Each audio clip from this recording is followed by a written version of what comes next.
Bwana, mambo vipi? Mambo ni aje mwana familia wa Together Online? Ni wakati mwingine tena tumekutana tuzungumze kuhusiana na hiki ambacho kinaendelea huko kwenye mitandao ya kijamii. Bwana, maoni ya watu kwa Mwijaku ni mengi sana. Baada ya Mwijaku bwana kuwa ameposti hii video akidai kwamba Diamond Platnumz karudisha majeshi kwa Rita.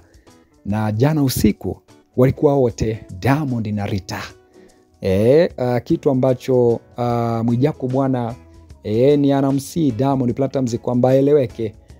Kama Zuchu anaachwa ieleweke. Kama labda jamaa anataka kuvuta wote wawili waweke ndani ieleweke. Sasa nadhani tumsikilize hapo Mwijaku alafu nikusomee maoni ya watu hapa. Ndugu yangu Mwambino, unanisikitisha.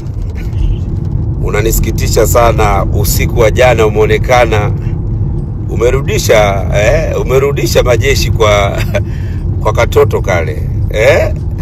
Unamchanganya mtoto wa Kizanzibari sasa. Mara umeenda kwa ule mtoto, mara unarudi kwa huyu mdogo wangu. Hakuna alofanikiwa kwa zinaa Mwambino. Hakuna alofanikiwa kwa zinaa.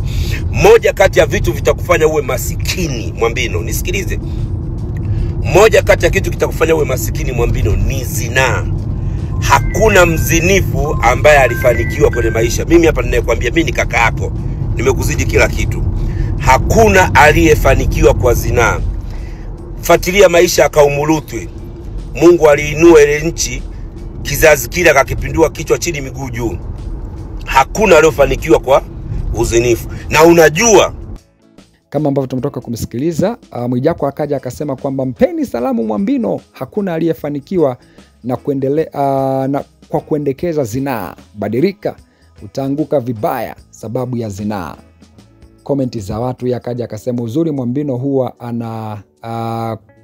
anakutuma umtukane ili mambo yaende mjini. Kwa sababu kwamba hakuna mzinifu aliyofanikiwa. Hilo nalo neno la kujifunza hasa kwa vijana wanaotafuta. Yakasa kwamba timu Mwambino like hapa. Acha upumbavu wewe. Tumeruhusiwa 4 alafu hakuna wanaongoza kwa zinaa. Ni kwamba alafu hakuna wanaoongoza kwa zinaa tofauti na matajiri. Maskini ni maisha tu. Sio wanawake bwege wewe.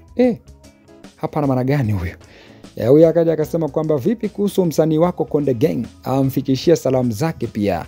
Huyo akaja akasema kwamba nimekuzidi kila kitu, nisikilize. Huyo akaja akasema kwamba umemzidi na hela au? Huyo akaja akasema kwamba nyie tulieni kidogo. Anasema kuna wimbo mpya soon aisee. Jamani, Zuchu pole sana mpenzi.